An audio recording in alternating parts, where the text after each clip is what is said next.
If you own land, you are not a poor person. If you own land, you are sitting on wealth. Now, whether you have recognized it or not, that's a different game. Amen? Let me give you a few reasons why land matters. Land is very important because, number one, land is a finite resource. They're not making any more of it. It's not going to expand. Amen? It is a finite resource. It is what we have. It's what we have. It's not going to increase or decrease. That's it.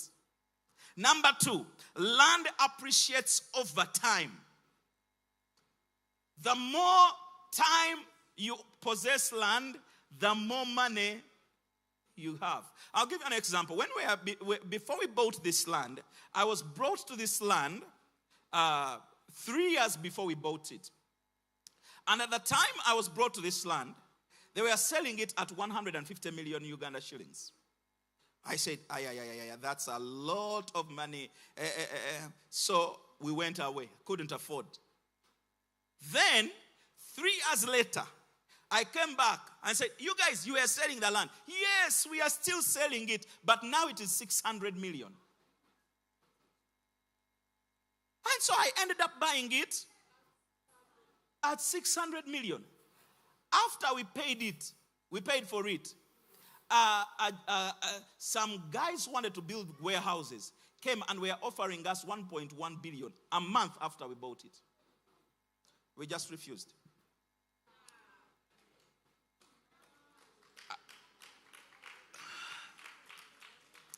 Now clap the hands if you are understanding. The more time passes, land appreciates in value. Number three, land also provides security because it cannot be stolen or devalued like currency. Like you get money, you put it in your pocket, by the way, past Kampala Road. But land, it's there, it is there.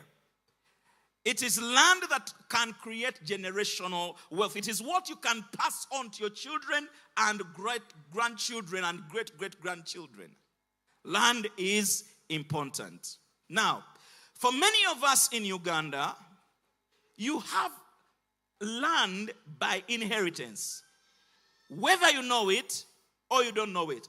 Or some of you, please pay attention, have just not taken keen interest in finding out whether you have an inheritance of land or not. You remember, you left the village and you came to Kampala. You've been here 10, 15, 20 years. You are hustling and trying to scrape together some money to buy a small piece of 50 by 50 plot of land here. Meanwhile, the other side in Kamwenge,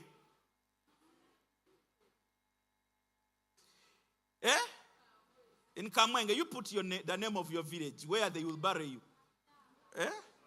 Somewhere in Kaliro, in Yumbe, your family, your clan owns about 20, 30, 50 acres of land, and that's just to be conservative.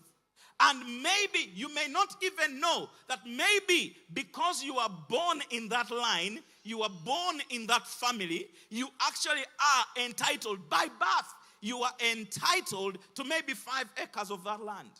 Maybe 10 acres of that land. You don't know. It's too quiet in here.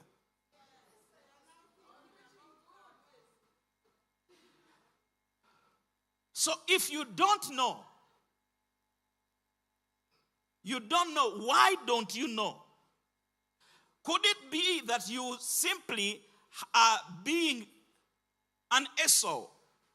Like you've taken on the Esau spirit that despises inheritance? Could it be that you have neglected your inheritance? And while you have been away, like you are here in Kampala, you are traveling, you are renting, you are trying to make life work, but meanwhile, there in your village in Kamwezi, there is a bold, unfearing, cunning relative who has taken possession of what is rightfully yours. Your grandfather worked to make sure that the fathers and the grandchildren have something to inherit. But then, when he died, there's this bold, cunning, fearless relative who just decided, oh, this is mine.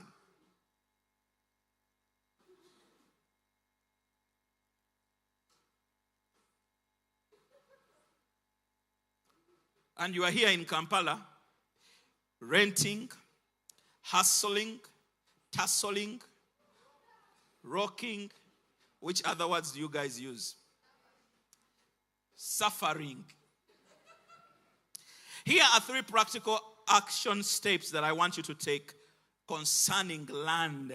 Because as seed of Abraham, please listen to me, as people who have joined the seed of Abraham, one of the blessings of this covenant that we share is possession of land. So, here's number 1 action I would like you to take. Number 1, I would like you to trace and claim your inherited land. Go back and take an interest in your family heritage or the inheritance of your land. Trace where you come from. Go and look at your clan, your family, your father. Ask your father. Ask your uncles. Ask your aunt. Ask. And ask the hard questions. Look them straight in the face and ask them if your grandfather left any lands for us.